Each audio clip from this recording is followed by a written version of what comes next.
Hello dear friends, welcome to our channel English Excel. और आज के लेक्चर में हम सीखने जा रहे हैं यूज ऑफ वर कि अपने डेली सेंटेंसेस में, डेली कम्युनिकेशन में हम वर का यूज किस किस तरह से कर सकते हैं, किस किस सिचुएशन में कर सकते हैं।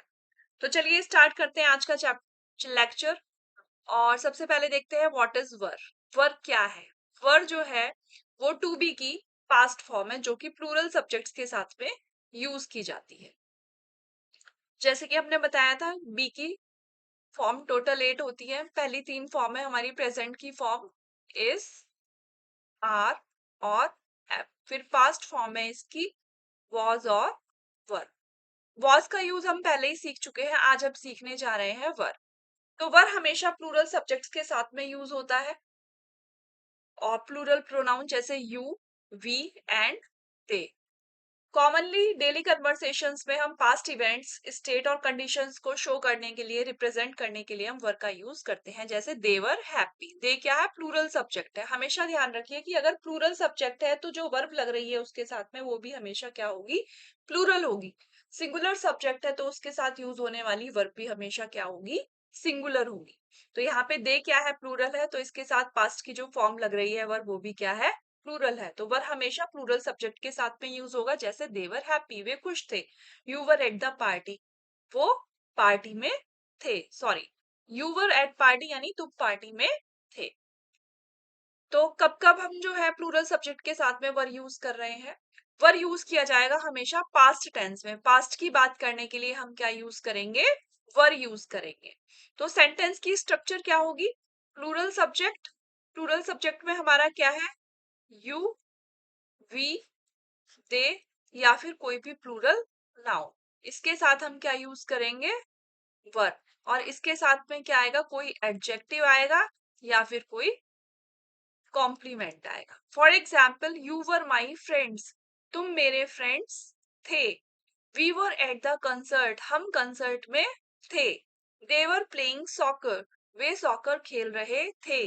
The dogs were barking all night, कुत्ते पूरी रात भौंक रहे थे।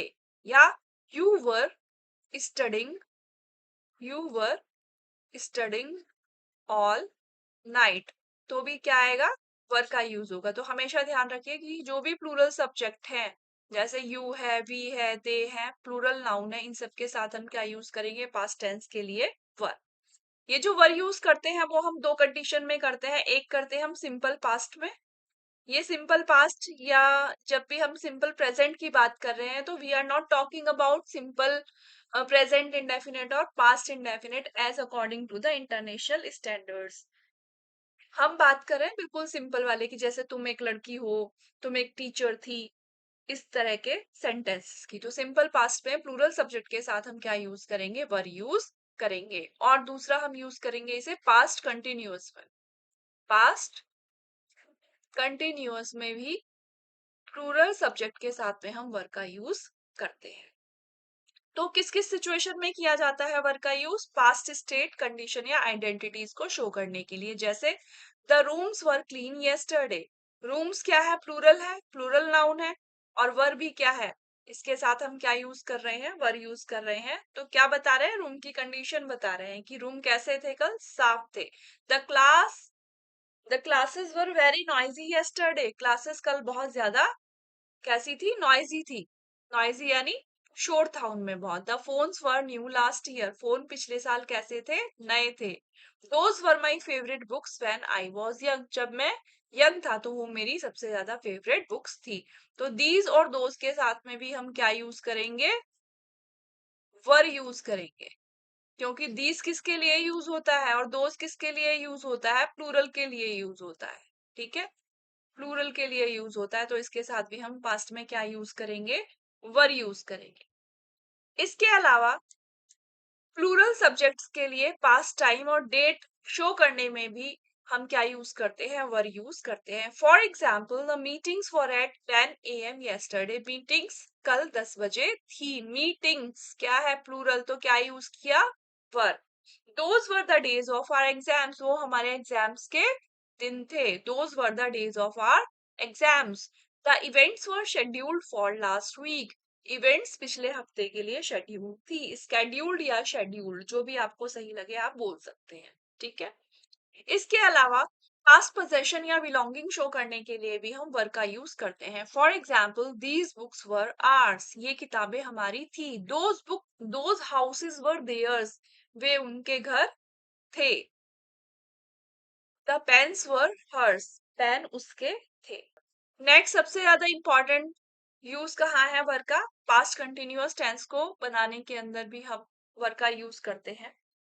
पास्ट कंटिन्यूअस टेंस यानी कि जब कोई काम पास्ट में कंटिन्यू चल रहा था, जैसे वो वहां जा रही थी, वे खेल रहे थे, वे पढ़ रहे थे, तुम नाच रहे थे, तुम कमरे में क्या कर रहे थे, तुम खाना नहीं खा रहे थे। तो कंटिन्यू जो है पास्ट में कोई काम हो रहा था, तो उसके लिए भी हम प्लूरल सब्जेक्ट्स के साथ में वर्ब का यूज करते हैं। तो सेंटेंस की स्ट्रक्चर क्या होगी कि प्लूरल सब्जेक्ट जैसे वी, यू, दे, या फिर कोई भी प्लूरल नाउन है हमारी, उसके साथ क्या लगेगा?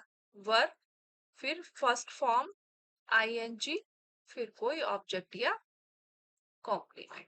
जैसे they were studying all night, they were studying all night, वे पूरी रात पढ़ रहे थे। The children were playing in the park, बच्चे पार्क में खेल रहे थे। We were cooking dinner when the phone rang, जब फोन बजा तो हम खाना बना रहे थे, डिनर बना रहे थे। तो ये कौन सा टेंस है? हमारा पास्ट कंटिन्यूअस टेंस है। क्या होगा? सब्जेक्ट के साथ में, प्लूरल सब्जेक्ट के साथ में हम वर्ब यूज करेंगे, वर्ब की फर्स्ट फॉर्म में ING and then object and then complement. तो ये हमारा क्या है? सेंटेंस का स्ट्रक्चर है कि जब भी हमें पास्ट कंटिन्यूअस टेंस बनाना होगा तो हम यही स्ट्रक्चर यूज करेंगे। अगर नेगेटिव बनाना है तो वर्ब के बाद क्या कर देंगे? नॉट लगा देंगे, बाकी सब कुछ सेम रहेगा। पहले सब्जेक्ट, फिर वर्ब, नॉट, उसके बाद वर्ब की फर्स्ट फॉर्म में ing and then object. This is the structure for past continuous tense for plural subjects. Next use है पास्ट में क्वेश्चंस पूछने के लिए। इंटेरोगेटिव सेंटेंसेस बनाने के लिए भी हम वर्ब का यूज करते हैं। जब भी हमें इंटेरोगेटिव सेंटेंस बनाना है तो जिस भी सेंटेंस को हम बना रहे हैं उसमें जो हेल्पिंग वर्ब यूज होनी है, जैसे यहाँ पे हम कौन सी हेल्पिंग वर्ब यूज कर रहे हैं? वर यूज कर रहे हैं। तो सेंटेंस कैसे बनाएंगे कि सबसे पहले हम वो हेल्पिंग वर्ब लिखेंगे, जैसे यहाँ पे हम क्या लिखेंगे? वर्ब। उसके बाद हम लिखेंगे सब्जेक्ट, अगर कोई मेन वर्ब है तो वो, फिर ऑब्जेक्ट और फिर कॉम्प्लीमेंट। ये हमारा क्या रहेगा? सेंटेंस का स्ट्रक्चर। ठीक है। For example, were they your classmates last year, क्या वे पिछले साल तुम्हारे क्लासमेट थे? Were the stores open on Sunday, क्या संडे में स्टोर्स ओपन थे? Were you tired after the trip, क्या तुम ट्रिप के बाद टायर्ड थे? या were you reading all night, क्या तुम पूरी रात पढ़ रहे थे?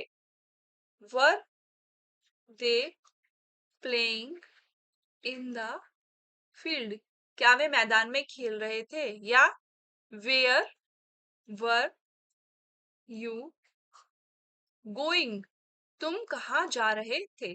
तो इन सभी सेंटेंसेस में हमने कहाँ यूज किया है? वर यूज किया है। अगर क्वेश्चन वर्ड पहले आ रहा है तो वर पहले आएगा, क्वेश्चन वर्ड बीच में आ रहा है तो वो उससे पहले लग जाएगा।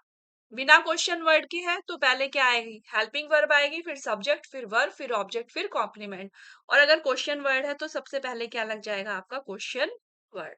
इस तरह से हम ट्रांसलेट भी कर सकते हैं। और कहाँ यूज करते हैं हम वर्ब का? पास्ट फैक्ट या इवेंट्स को बताने के लिए भी हम वर्ब का यूज करते हैं। जैसे the concerts were amazing, concerts plural है तो क्या यूज हो रहा है? Verb. Houses were built in 1800s, the meetings were productive, meeting क्या थी? प्रोडक्टिव थी। तो आज हमने देखा कि वर्ब हम कहाँ कहाँ यूज करते हैं। वर्ब हमेशा प्लूरल सब्जेक्ट और प्रोनाउन के साथ यूज होता है, जैसे यू, वी, दे। ठीक है। Past condition, past time, past possession और पास्ट कंटिन्यूअस टेंस को बनाने के लिए। इसके अलावा यस नो क्वेश्चंस बनाने के लिए और पास्ट फैक्ट्स को बताने के लिए भी हम वर्ब का यूज करते हैं। पास्ट कंटिन्यूअस का स्ट्रक्चर जैसे हमने देखा क्या है? पहले सब्जेक्ट है, फिर वर्ब, अगर प्लूरल है तो वर्ब है, सिंगुलर होता तो वॉज होता, फिर वर्ब की फर्स्ट फॉर्म, उसमें हमने लगाया आईएनजी, उसके बाद ऑब्जेक्ट और फिर कॉम्प्लीमेंट। अगर नेगेटिव होता तो पहले सब्जेक्ट, उसके बाद वर नॉट, फिर वर्ब की फर्स्ट फॉर्म, उसके बाद आईएनजी, उसके बाद ऑब्जेक्ट और उसके बाद कॉम्प्लीमेंट। अगर इंटेरोगेटिव है तो वर्ब पहले यूज करेंगे, फिर सब्जेक्ट यूज करेंगे, फिर वर्ब की फर्स्ट फॉर्म में ING, then object, then complement. और अगर क्वेश्चन वर्ड भी आ रहा है तो वो क्वेश्चन वर्ड किससे पहले लग जाएगा? वर्ड से पहले लग जाएगा। तो आज हमने देखा कि हम वर्ब का यूज कहाँ कहाँ कर सकते हैं। नेक्स्ट वीडियो में हम देखेंगे कि हैज का यूज कहाँ कहाँ करेंगे।